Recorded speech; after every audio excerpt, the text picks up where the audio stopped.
Overall, this was the best month for hiring since October, and most of the job gains came from a place that got hit the hardest: leisure and hospitality industries, adding 355,000 jobs in February. That was mostly restaurants, adding back workers as COVID restrictions eased. Hotels also brought back some workers. But this sector has a long way to go, with millions still out of work.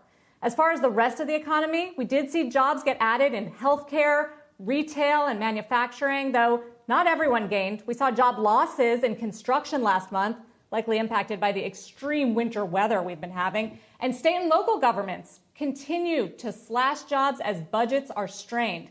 Add it all up, the decline in COVID cases, along with the rise in vaccinations, is leading businesses to open their doors and hire.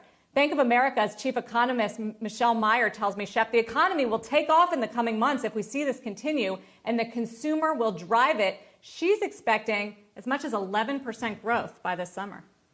Sarah, we're clearly not out of the woods just yet. Job growth is still pretty rocky for a whole lot of Americans. No question, the recovery is far from complete.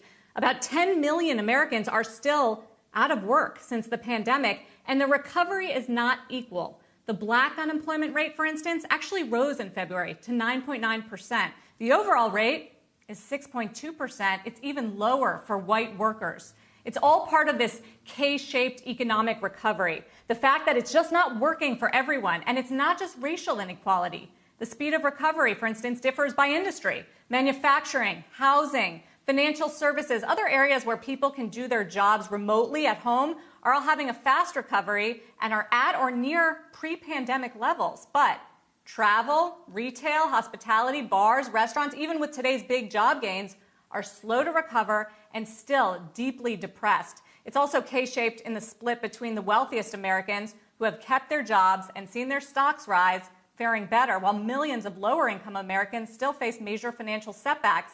They're finding it hard to pay the bills, to put food on the table, and having to take on debt. Unfortunately, Shep, that inequality has been the hallmark of this pandemic, and the latest data tell us in many ways it's getting worse. Sarah Eisen, thanks very much. Shepard Smith here. Thanks for watching CNBC on YouTube.